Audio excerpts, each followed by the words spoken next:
नमस्कार मित्रांनो, सर्वांना शुभ सकाळ. तर मित्रांनो, राज्यातील शिक्षण विभागाकडून अत्यंत महत्त्वाची जी अधिकारी व कर्मचाऱ्यांसाठी विविध स्पर्धा आयोजन करण्यात येणार आहे, त्याची आता आपल्याला नाव नोंदणी करायची आहे.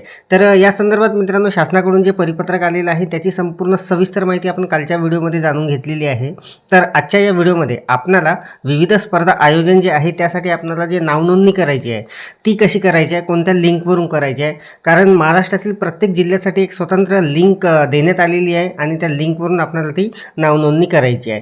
तर मित्रांनो, या व्हिडिओच्या माध्यमातून मी आपल्याला सांगणार आहे नेमकी आपल्या जिल्ह्याची लिंक कोणती असणार आहे, त्यानंतर त्या लिंकच्या माध्यमातून आपल्याला नावनोंदणी आपली कशी करायची आहे.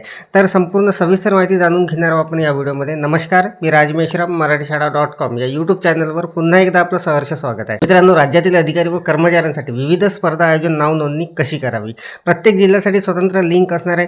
ती लिंक आपल्याला कुठून प्राप्त होणार आहे हे सुद्धा मी व्हिडिओच्या शेवटी आपल्याला सांगणार आहे आणि नावनोंदणी आपण कशी करायची याचा लाईव्ह डेमो सुद्धा पाहणार आहोत. अत्यंत महत्त्वाचा व्हिडिओ होणार आहे, त्यामुळे व्हिडिओला स्किप न करता पूर्ण बघा. चॅनलवर जर नवीन असाल तर चॅनलला सबस्क्राईब करायला विसरू नका आणि व्हिडिओ जर आवडला तर व्हिडिओला लाईक व शेअर करा. चला तर मग सुरू करूया.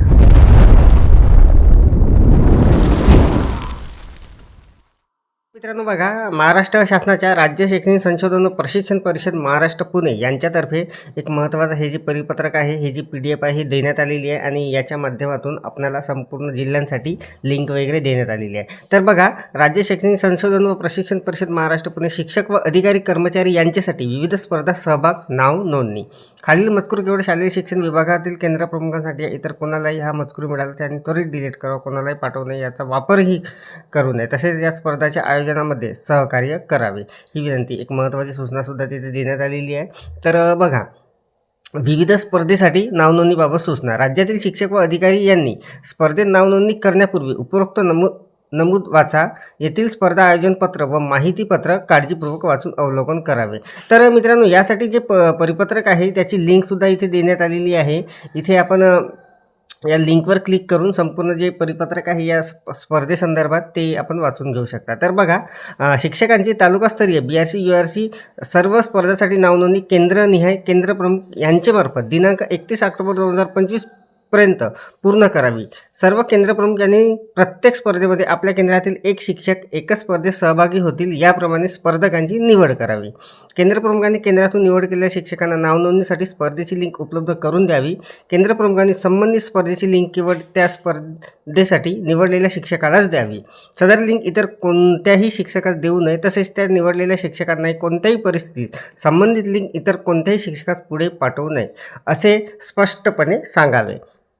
केंद्र प्रमुखांनी खात्री करावी की त्यांचे मंजुरीशिवाय कोणताही इतर शिक्षक कोणत्याही स्पर्धेसाठी नावनोंदणी करणार नाही. केंद्र प्रमुख यांनी आपल्या केंद्रातील नावनोंदणी केलेल्या स्पर्धक शिक्षकांना स्पर्धेसाठी नियोजित वेळापत्रकानुसार तालुकास्तरीय स्पर्धेसाठी उपस्थित राहण्याबाबत आदेशित करावे. आयोजक जिल्ह्यांनी प्रत्येक केंद्रातील एका शिक्षकाचा एका स्पर्धेत सहभाग असल्याबाबतची खात्री करावी. तथापि एखादा शिक्षक एकापेक्षा जास्त स्पर्धेमध्ये सहभागी होऊ इच्छित असेल तर संबंधित केंद्रातील सर्व शिक्षक एखाद्या तरी स्पर्धेत सहभागी झाले असतील तर त्याला परवानगी देता येईल. परिषदेचे माहितीपत्रक मुद्दा क्रमांक 14 वाचावे. खालील नोडल अधिकारी यांचे संपर्क केवळ केंद्र प्रमुख व वरिष्ठ अधिकारी यांना अधिकच्या समन्वयासाठी देण्यात येत आहे. स्पर्धेनिहाय आवश्यकतेनुसार संबंधित स्पर्धा नोडल अधिकारी यांनी संपर्क साधून शंका निरसन करावे. तर बघा, शिक्षक व अधिकारी कर्मचारी यांच्यासाठी आयोजित स्पर्धेमध्ये सहभागासाठी स्पर्धानिहाय नाव नोंदणी लिंक. तर बघा, इथे आता संपूर्ण स्पर्धेचे नावं दिलेले आहे. ज्या स्पर्धेमध्ये आपल्याला सहभागी व्हायचं आहे त्या स्पर्धेनुसार आणि त्या जिल्ह्यानुसार इथे नावनोंदणीसाठी लिंक देण्यात आलेली आहे. लिंकवरून आपल्याला नावनोंदणी करायची आहे. जसं पहिली जी स्पर्धा होती क्रीडा स्पर्धा आणि जो जिल्हा होता कोल्हापूर, त्यासाठी जे नोडल अधिकारी असणाऱ्या वैशाली पाटील मॅडम असणाऱ्या त्यांचा मोबाईल नंबर दिलेला आहे आणि शेवटच्या रकान्यामध्ये मित्रांनो जी लिंक दिलेली आहे त्या लिंकवरून आपल्याला आपली नावनोंदणी करायची आहे. तर या स्पर्धेसाठी आपण जर सहभागी होत असाल तरच आपल्याला इथे नावनोंदणी करायची आहे. याच्या सूचना आपल्या केंद्र स्तरावर आपणाला मीटिंगद्वारे देण्यात आलेल्या असतील. तर बघा, पूर्ण स्पर्धेचे नावं आहे, त्यानंतर जिल्ह्यांचे नाव आहे आणि त्यानुसार तिथे लिंक देण्यात आलेली आहे आणि संबंधित जिल्ह्याचे जे नोडल अधिकारी आहे त्यांचंसुद्धा नाव तिथे असणार आहे. तसं आता आमचं गडचिरोली आहे. तर तसं बघा, आमच्याकडे कथाकथन हा विषय आहे आणि इथे गडचिरोली डॉक्टर कल्पना बनकर मॅडम इथे आमच्या नोडल अधिकारी आहे, त्यांचा मोबाईल क्रमांक आहे आणि हा हा जो आहे इकडे लिंक, ही लिंक जी आहे इथून आपल्याला नावनोंदणी करायची आहे. तर मित्रांनो, प्रत्येक जिल्ह्याची प्रत्येक विषयानुसार इथे नावनोंदणीसाठी लिंक देण्यात आलेली आहे. संबंधित आपले केंद्रप्रमुख जे असणार आहेत त्यांनी आपल्याला याबाबतच्या सर्व सूचना दिलेल्या असतील आपल्याला. तर मित्रांनो, या स्पर्धेसंदर्भात आपल्या केंद्रामध्ये सर्व नियोजन वगैरे झालेलं असेल, कोणकोणत्या स्पर्धेमध्ये सहभागी होणार आहे याचं सर्व नियोजन झालेलं असेल. तर बघा, आपल्याला इथे लिंकवर जाऊन आता नोंदणी कशी करायची आहे ते मी थोडक्यात आपल्याला दाखवणार आहे. तर मित्रांनो बघा, इथे कथाकथन स्पर्धा गडचिरोलीसाठी आम्हाला हा विषय आहे. तर आता इथे जर लिंक इथे जी लिंक दिलेली आहे यावर आपल्याला क्लिक करून तिथे नावनोंदणी करता येणार आहे. तर बघा, मी या लिंकवर क्लिक करून घेतो. लिंकवर क्लिक केल्यानंतर ओपनचं बटन येणार आहे. इथे त्या स्पर्धेसंदर्भात संपूर्ण जी माहिती आहे ती असणार आहे. कथाकथन स्पर्धा नियम व अटी. मी आपल्या माहितीसाठी फक्त हे दाखवत आहे, कारण आमच्या जिल्ह्याला कथाकथन स्पर्धा हा जो विषय आहे हा आलेला आहे. तर बघा, इथे आपल्या नावनोंदणी करण्यासाठी आपल्याला काय करायचं आहे, शिक्षकाची, कर्मचाऱ्याची ज्यांची नावनोंदणी करायची आहे त्यांचं इथे नाव येणार आहे, त्यांचं पदनाम म्हणजे पद येणार आहे, शाळेचं नाव येणार आहे इथे. त्यानंतर इथे जिल्ह्याचा प्रकार निवडून घ्यायचा आहे मित्रांनो, कारण ही जी स्पर्धा आहे अधिकारी आणि कर्मचाऱ्यांसाठी असणार आहे, त्यामुळे इथे प्रकार किंवा कार्यालयाचं नाव निवडून घ्यायचं आहे.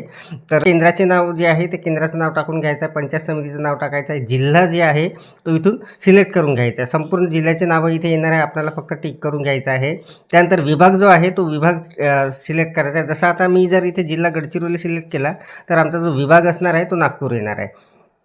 तर अशा पद्धतीचा असणार आहे. मोबाईल क्रमांक टाकायचा आहे, ईमेल ID टाकायचा आहे आणि आपल्या शाळेचा UDAI स्कोर टाकायचा आहे. त्यानंतर आपल्याला हे जे आहे हे सबमिट करायचं आहे. हे फक्त नावनोंदणीची लिंक असणार आहे मित्रांनो. यामध्ये एवढीच माहिती भरायची आहे आणि इथे आपल्याला नावनोंदणी करून घ्यायची आहे. मी सध्या करणार नाही आहे, कारण आमचं नियोजन पूर्ण व्हायचं आहे. आज मीटिंग आमची आहे आणि त्यामध्ये संपूर्ण जे आमचं नियोजन आहे या स्पर्धेसंदर्भात ते होणार आहे. तर मित्रांनो, अत्यंत महत्त्वाची ही अपडेट असणार आहे, महत्त्वाची माहिती असणार आहे. तर आपल्याला ही नावनोंदणी करण्यासाठी ही जी लिंक आहे, ही जी PDF शासनाकडून आलेली आहे, याची डाउनलोड लिंक मी व्हिडिओच्या डिस्क्रिप्शनमध्ये देणार आहे. तिथे जाऊन आपल्या प्रत्येक जिल्ह्याची इथे लिंक आहे, नावनोंदणी लिंक, तिथून आपण नावनोंदणी करून घेऊ शकता. किंवा आपल्याकडे या संदर्भात मीटिंग झालेली असेल, आपल्याला मीटिंगमध्ये संबंधित केंद्रप्रमुखांनी आपल्या सूचना दिलेल्या असतील नावनोंदणी करण्यासाठी. तर अत्यंत महत्त्वाची अपडेट, महत्त्वाची माहिती आपण या व्हिडिओच्या माध्यमातून जाणून घेतली. अपेक्षा आहे आपल्याला ही माहिती समजलेली असेल, व्हिडिओ आवडलेला असेल. व्हिडिओ जर आवडलेला असेल तर व्हिडिओला लाईक करा, शेअर करा आणि माझ्या मराठीशाळा.com या यूट्यूब चॅनलवर जर नवीन असाल तर चॅनलला सबस्क्राईब करायला विसरू नका. पुन्हा व्हिडिओ असेल का नवीन माहितीचा, नवीन अपडेटचा. तोपर्यंत धन्यवाद.